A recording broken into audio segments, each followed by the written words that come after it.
Okay. Good morning, good afternoon, good evening, whoever and wherever you are. This is Coach Lee, and we're working on speech anxiety in all its gross forms. And I'm talking with Bhav. Say howdy, Bhav. Howdy. And Bhav is from Pittsburgh, and he has a degree from MIT, and he's now in medical school at Stanford. He found us on Reddit, which is a place that when I went on there, somebody told me years ago about Reddit, and I went on there and I told them what I do, and they immediately blocked me. They wouldn't let me say another word, but a number of people have come to us through Reddit, and so we're glad to have you. Bhav has been stuttering since he was 4, though I have his very mild case. He now says that he may appear speech disabled 5 to 10% of his conversations. In talking to me, he seems totally comfortable, and I see no evidence of a speech problem, but I'm sure he's telling us the truth. He wouldn't waste his time otherwise. His issues are mainly with strangers, authorities, and talking in class, and his principal concern is middle words, not first words. That's fine. First words are the easiest thing to beat, but middle words, we beat them to death too. So he says he can read aloud and whisper and talk alone without stuttering, which is usual. He's had therapies, fluency shaping, and different programs that, quote, did not help, unquote. He joined WSSA recently, and we have done one Skype. He is involved. He's now in India working on some research work related to his medical training at Stanford. So I'm going to now begin by asking him some questions about his speech. First, can you describe your 5 to 10% of conversations where you think you appear speech disabled? What can you tell us? Put us there. Let us see, feel, and hear, if you can, what you experience. Yeah. So usually this 5 to 10% is in the context of large groups or authority figures where I will start to block, and I will very quickly have to, or I used to have to resort to things like word swapping and other avoidance mechanisms, which would actually only exacerbate or worsen the issue. And it would make me seem as if I didn't have a coherent stream of thought. It isn't as if I would actually let the blocking or the stuttering be extremely obvious, but it's going to be obvious in how uncomfortable I'm speaking and how I'm very obviously maneuvering around words that I obviously want to say. So that's, and I'll start to sweat and have my heart rate starts to elevate, those sorts of issues. Okay. Have you ever had a problem saying your name? I used to, for most of my childhood, I did. It's not been an issue since college. I was forced to say it basically every day in class, and over time, it was not a problem anymore. And what do you do do you do anything to avoid the problem, or has the problem just gone away on that word? I think now the problem has gone away. What helped me a lot was, in some sense, I self-discovered a few of your magical crutches, like attempting to sing or changing my voice register, and that helped. But after a while, I didn't even need to do any of that on my name. But I still have to use that on, as I'm doing now, on the bulk of my other conversations. What are there any words that still concern you? I don't think about words in advance, so there is no particular word that I would say concerns me, but if I speak for long enough, I'm sure you will see that I will have occasional problems just randomly on words that I would not have expected. All right. Um, which of my books have you read? I've read the short course book and the bulk of the long form book as well. And what do you think of those books? I think they are extremely good. I think, as you know, because most of my problems are on the middle words, I've devoted the vast majority of my time towards the specific crutches focused on voicing. So things like changing the voice register, word linkage, holding my tone. I certainly do find the other ones helpful, but I don't have as many first feared word issues, so I don't need to do things that are the first 6 or so crutches as often. Okay.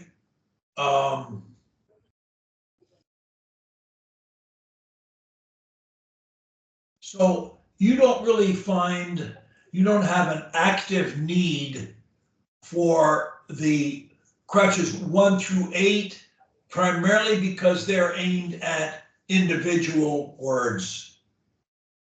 Right, exactly. Has benefit from changing voice registers. Okay, so then when I wrote my initial book, all I had was crutches. I didn't have anything in there on speech plans. Yeah. I learned the need for speech plans by coaching PWS. It became apparent to me that it was important for most stutterers to actively try and think something else. There's a great metaphysician once said, evil cannot enter a mind already full.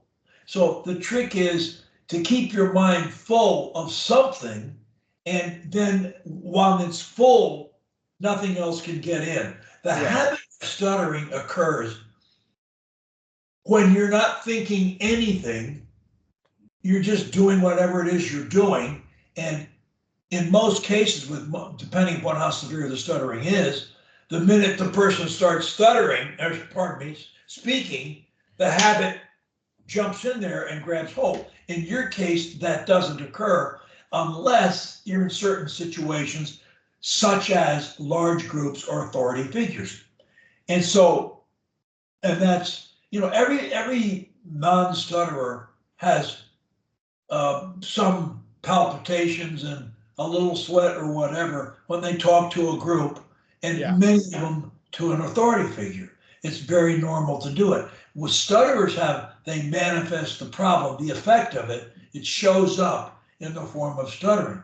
Well, how do we get, at this point, what speech plan have you tried to use any speech plans in your speech?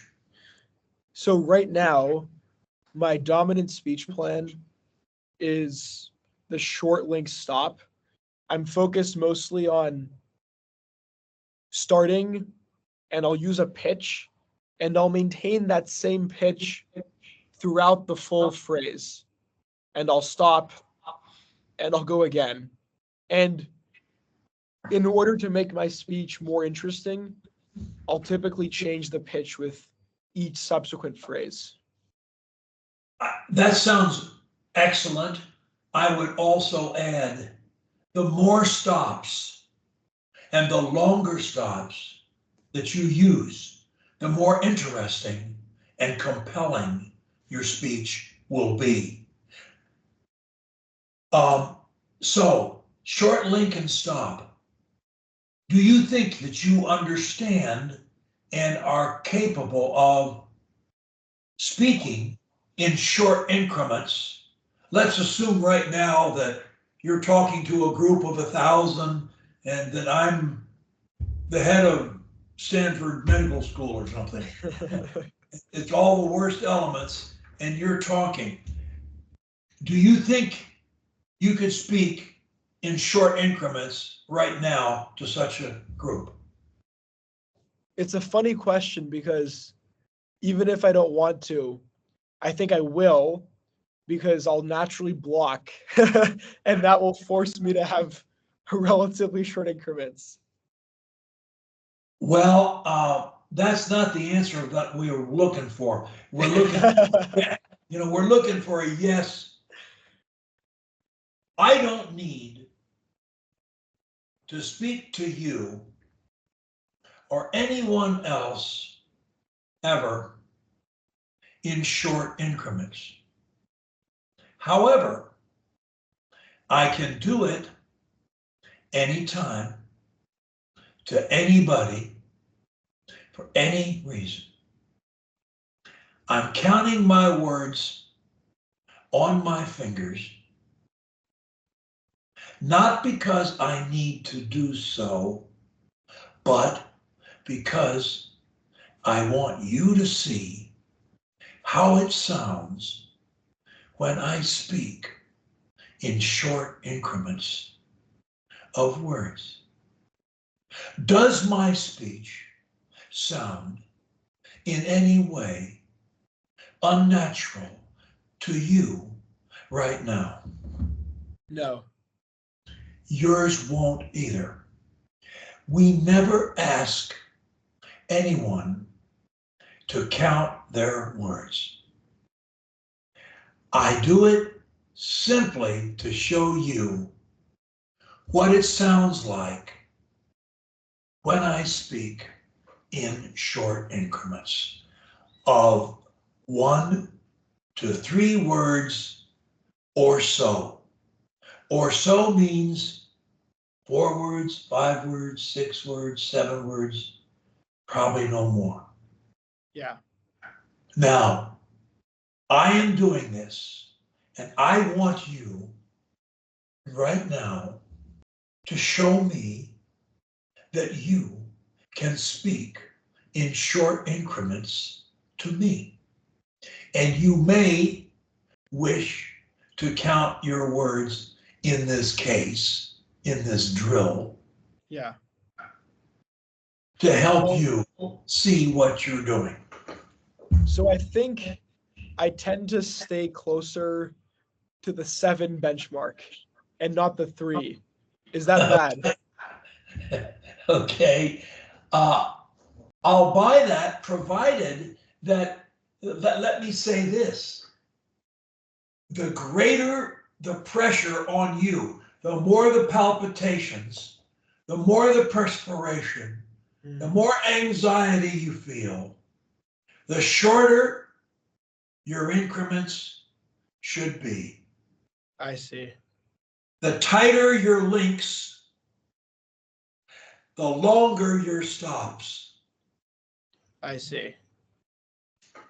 I see. So, and is there a risk that other people interrupt me if I'm speaking Yes, but basically 2 words? You don't care. You don't care because you'll always get the floor back and you'll make better use of the floor than they will. Let me tell you something.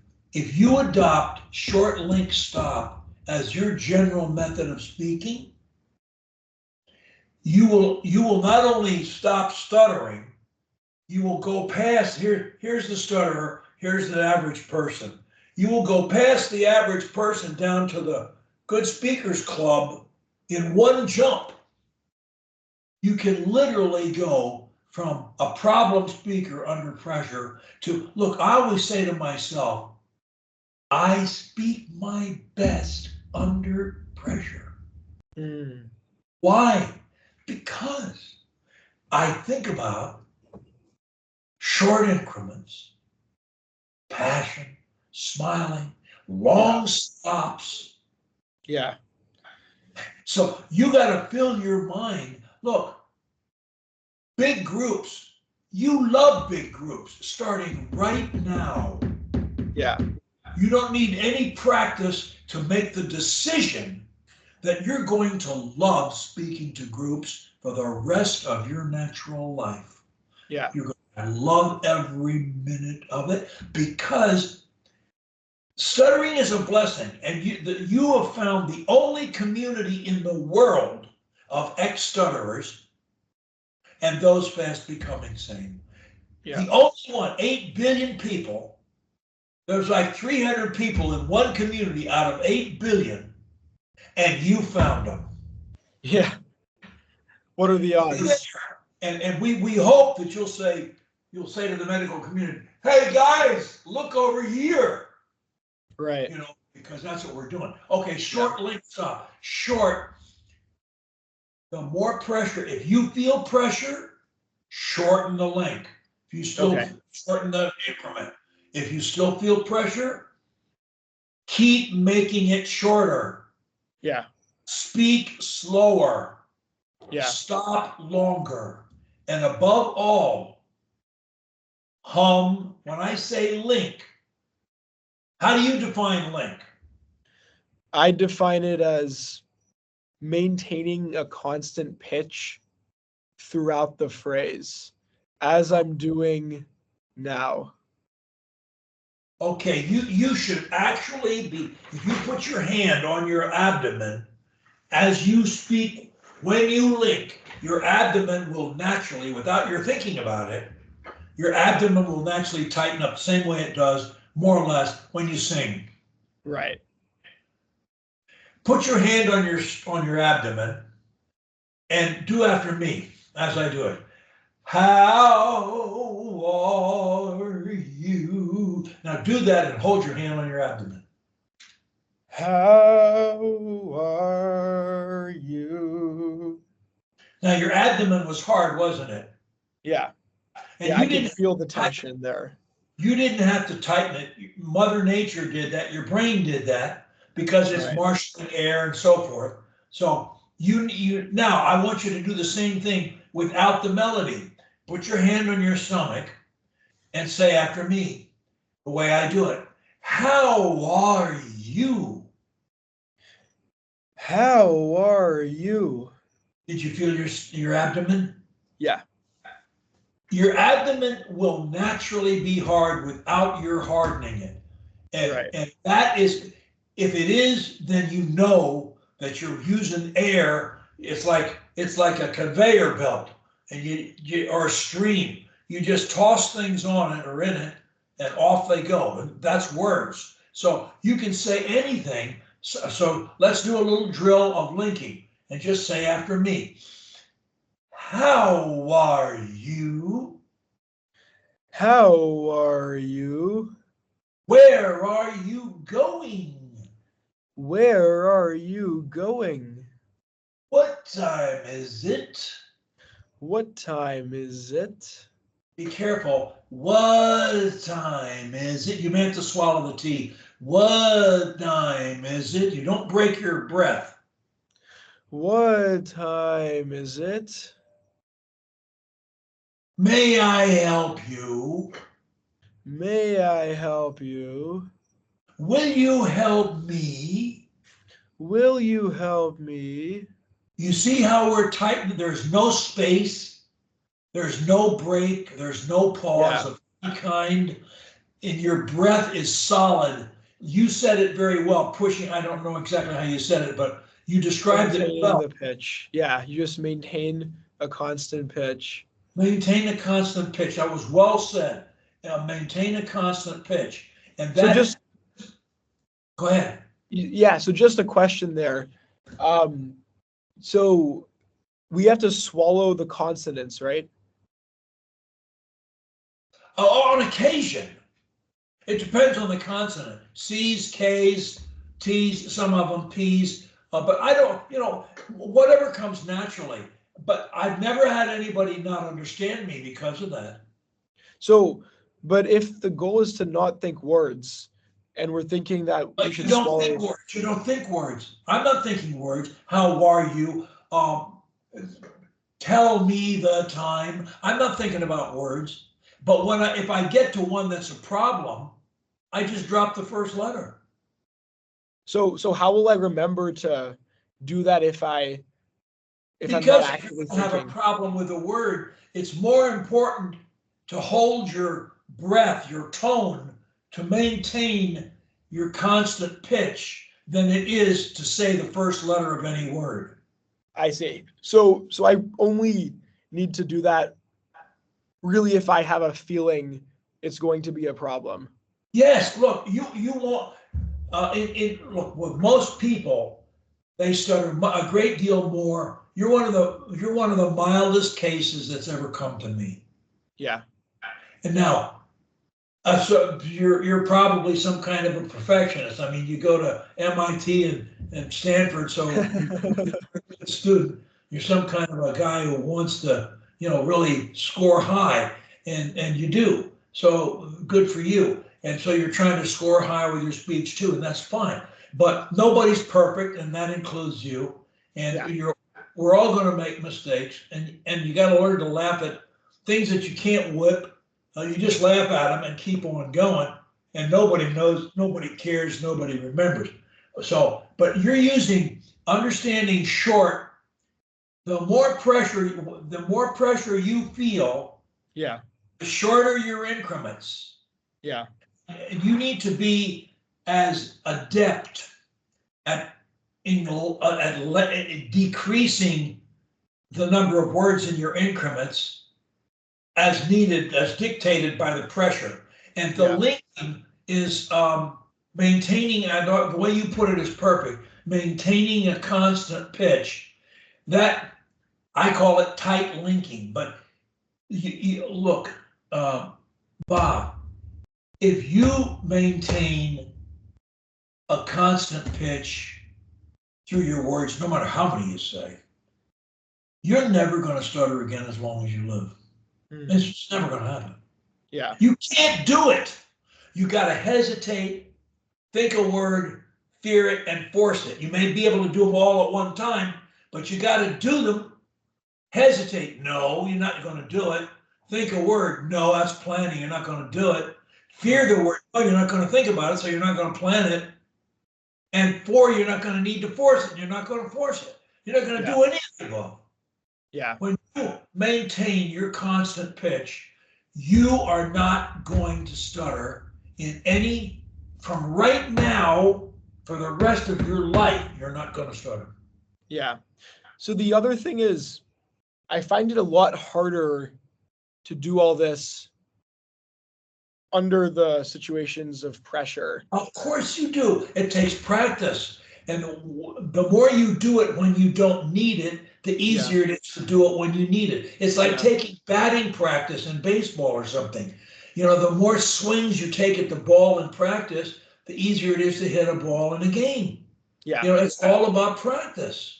Right. You do it until it's second nature. It's who you are. Look, this is not hard for you compared to the kind of stuff you've got to learn in school to survive.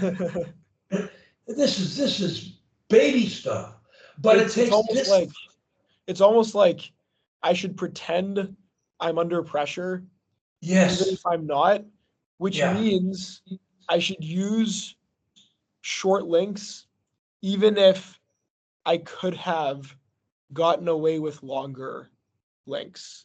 Yes, until it's second nature. And don't forget stops. And stops need to be minimum 1001. That's 1 second. And like every fourth or fifth stop, you should make it 1001, 1002, 2 seconds. And maybe once every minute or two, you stop for 3 seconds. Yeah. And then continue. And if someone else starts talking, you don't care. But look, when you're really most worried about wiping out is when you're in front of the whole class or the whole student body, and you're the master of ceremonies, and you got to introduce yourself and half the faculty, and you don't want to mess up, and you're not going to. Yeah. I got an Indian girl who's a coach, Prathusha Ravi, beautiful girl. She's has a BA and an MBA. She works for a major like Ernst & Young, I think she works for. And she's married now. She's expecting a baby. And she was working in Germany. She came home to have the baby. But she just talks so beautifully. And she came to me. She started stuttering when she was 13 when her father died. And she stuttered a lot with strangers and guys mainly. And she hasn't stuttered in 7 years. And her speech, I have to slow her down. But stopping when you stop talking, all pressure leaves you. Yeah. And it leaves the listener. There is some pressure on listeners too when we speak. So stopping, pressure-free. You let the steam out of the kettle. Yeah. Let it out. And then you start again. And the more pressure you feel, the longer you stop. Yeah. Yeah, it's And funny don't because worry about it. Don't worry about it. Yeah, it almost seems like the one barrier holding most PWS back is they don't want to stop. Well, that's true. Right. And that's natural. A lot of stutterers in their hearts, man, they want to talk all the time. They never want to stop. But speed kills in speech as well as everything else. Yeah. And if you want to be a good speaker, you're going to need to slow down your speech. All of it. Everywhere. But not unnaturally so, right? Yes. And you need to practice doing short until it's easy for you to do it as short as you can. Practice 1 to 3 words, not 1 to 7. Yeah. And then practice maintaining your constant pitch through all your words. Yeah. Practice doing that in all your speech 24/7. And practice your stops. Yeah. Change, make some longer than others. All of them 1 second. Yeah. Practice each element until it's easy. And when you then become under pressure, just remember to keep shortening your increments, tightening your links, and stopping longer under pressure. Under pressure, you'll tend to make longer increments, looser links, and no stops. You'll do the exact opposite. I see. Because you're in a hurry. If you can hurry up, you'll be finished and you won't embarrass yourself. You're not going to embarrass yourself. Yeah. Speech is fun. Now, are you doing your mind? Let me ask you a few things about what you're doing. Are you reading aloud? If so, how much? Yeah. I'll read aloud typically at least half an hour, and I'll usually even do it in front of others. Good. Okay.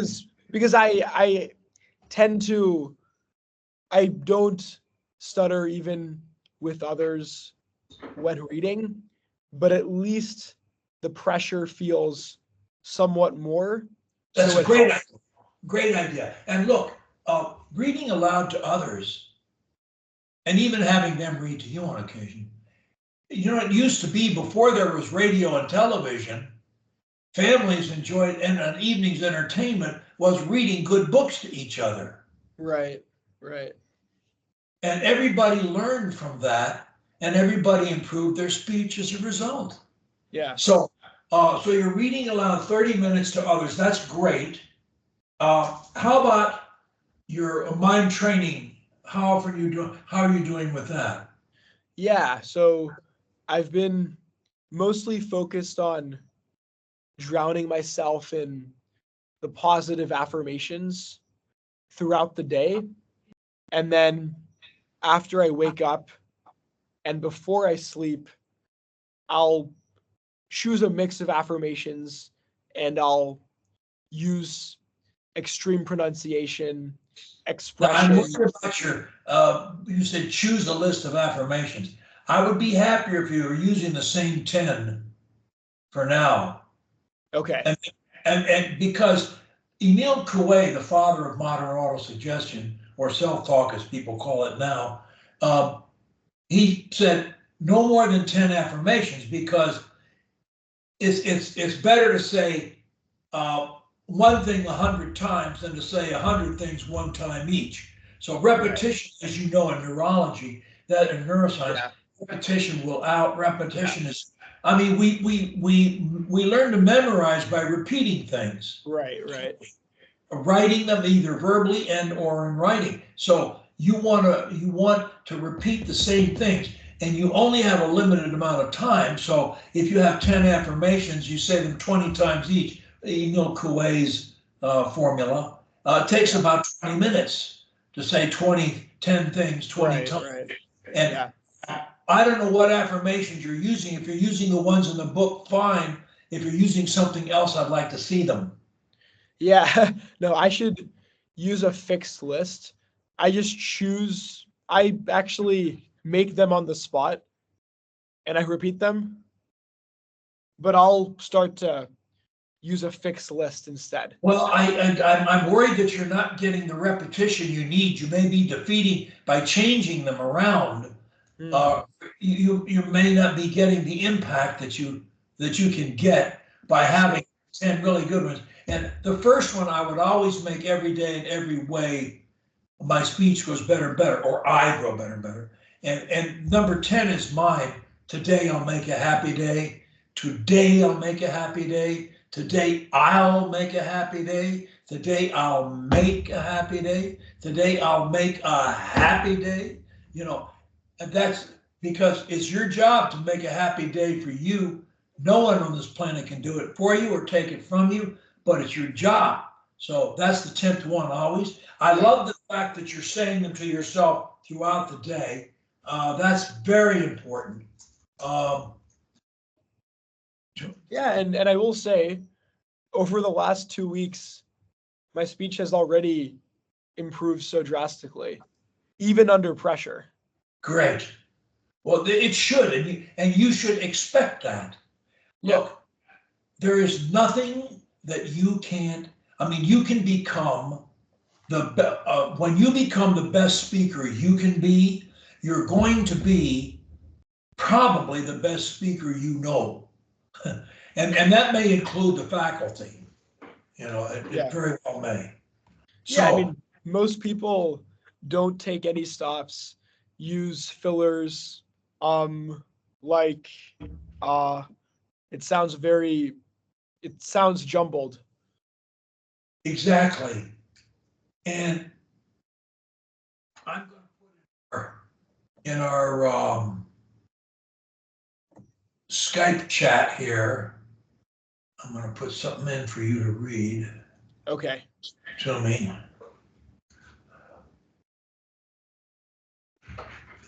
Now, look, when you read aloud, Bob, you got to think as in terms of you're on the stage, you're an actor, Yeah. and you're trying to sell this to an audience that's paid heavy bucks to come in and be entertained by you. Yeah. So read this to me and make me believe it. Okay. Reading aloud has become a true joy for me. I seize any excuse to do it, especially to read aloud to others. Perhaps I am a thespian at heart. Regardless, I love doing it, and no surprise, it continues to improve my speech because when we read aloud, we invariably hear our voice at its best. As we read aloud with feeling, we constantly improve our focus on our message and the positive emotions with which we deliver it. That's one of the best readings I've ever heard of that. It may be the best. I have an imperfect memory. It's very, very good. I usually read back to my students when they read to me to show a difference. I'm not going to do that here. I'm going to give you something else to read aloud, which is the quotation from the front of my book from Francis Caprio. Okay. We have free choice to accept or reject thoughts. Nothing compels us to think anything except our own desires. Use your mental switch to dictate your thoughts. Believe that you can improve, and you will. All right, I'm going to put another thing in here. Very, very good, very good, very good. The poem I'm going to put in here now was posted on Facebook by a girl whose name I have forgotten. It was written by her uncle at her request to celebrate National Stuttering Day some years ago. Its message surely salves the open wounds that plague so many stutterers. It also happily proves that classic metered rhymed poetry is far from dead, and that its resurgence could awaken the human kindness that permeated literature in the Renaissance. I find this poem irresistibly poignant and loving, a masterpiece for which I here thank its author and his niece. Okay. So it's called Silent Words. Okay. Behind the smiles, behind the tears, are silent words that no one hears. Conversations well thought out, but censored through my pain and doubt. So much of who is really me that most will never chance to see. From thoughts to words, there's compromise, and speech becomes an enterprise. Stuttering is not my choice. I really have a lovely voice, but words too often bond with dread.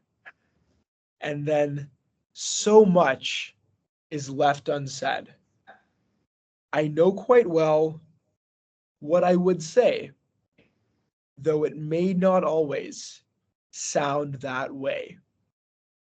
If you judge me by my speech alone, the loss you face will be your own. There's much more to me than meets the ear. There's someone special living here. Very well done. Isn't that a touching thing? Yeah, it's beautiful and very relatable as well. Exactly. You're way down the road, and I want you to finish though. And look, first base is I haven't had a bad incident. I haven't appeared speech disabled in a month. Second base is I don't plan words anymore. I don't have to maneuver around words. Third base is I not only don't have bad incidents and don't plan words and maneuver around them, I love to speak everywhere. Yeah. You just loved reading that aloud to me, didn't you? Yeah, that was a lot of fun. And this is the way all your speech should be. Yeah. And the more pressure you're under, the closer it should be to what you just experienced. Yeah. And look, there comes a point, and you're not far from it, when you say, I haven't had a bad incident in a month, and I've got planning down to near zero. And to love to speak, what I need to focus on is not the crutches, it's not the speech plan. It's simply how I can say my message in a more convincing manner. Yeah. What can I do to be more convincing? You say, well, Lovett is way over the top. He's extreme. He's bizarre. But it beats. I'm not boring. Yeah. I'm fun speaking. People like to hear me speak. And I'm way over the top. Embrace your message like you would a beautiful woman. Yeah. Embrace it. Man, take it in and say, hey, I'm going to do this 100%, not 90. I'm going to do it 100%. When you start thinking that, There. Yeah. Okay. You know, isn't it odd that we go from being people who can't get a single word out to being the best orators we know? Wait a minute. What did you say? Yeah, I was just saying, didn't you ever find it odd that we literally go from being people who can't even say a single word to being the best orators that Exactly. mankind knows? Exactly. But it's the old story of you become good at the things that you do. If you get in a swimming pool and swim for a couple hours every day, you'll swim better than everybody you know. Yeah. In 30 days, you'll swim better than anybody you know. Right. So I mean, that's what we do, but we enjoy it. Look, I've got to run. When can I see? When will we see you again? When will we see you again? Yeah. So let's see here. So this time next week, I'll be on a plane, but I will be free Wednesday, Thursday, Friday, Saturday next week. If any of those work, Okay, I would and love to where see will you. you be located? I'll be in India Thursday, Friday, Saturday. I'll be actually briefly in New York on Wednesday. Well, that's not a good thing. So when planted back where you normally are? Yeah. So next Thursday or Friday or Saturday. Okay, and you'll be in California, is that right? No, I'll be in India. So Oh, you'll I'm be in India yeah, next I'm in Thursday. India now actually. Oh, And I'll be here okay. again Well, then next week. you'd want to meet. You'd want to meet in the morning or maybe noon or something. So at the same time as now works again, right? Well, So that's specifically, very late for you. oh no, it's not. It's not that late. So if I believe this was this was 3 p.m. Bermuda time. If 3 And it's p.m. 3 p.m. New York time, 4 p.m. Bermuda. or yeah, I mean back when we started, it was 3 p.m. Bermuda time. Okay, if so that works, I'll put you down for 3 p.m. New York time, 4 p.m. Bermuda time. On Friday, you'll call me. Friday the 26th, you'll call me again. okay, and you're saying 3 p.m. Bermuda time. No, I'm saying 3 p.m. New York, which New is York. 4 p.m. Bermuda. Okay, great. On Friday, July 26th. Yes, and so email me your affirmations Okay. that you think, the 10 that you want to work on. Yes. Okay. Fantastic. Look, I'm really happy for you. I'm glad to know you. And I really want you to become the great orator that you're capable of becoming. Yeah. And I want you to sound the clarion call that's heard around the world that stuttering can be defeated. Yeah. I would love for nothing more. And I'm honored to seek your guidance and mentorship on this journey. You So got it. thank you so much. You got it. You'll have trouble getting rid of me now. Great. Well, thank you again, Coach Lee. Take care, stay safe, and I'll see you next week. I'll look forward to it. Take care Great. now. Thank you. Bye. Bye.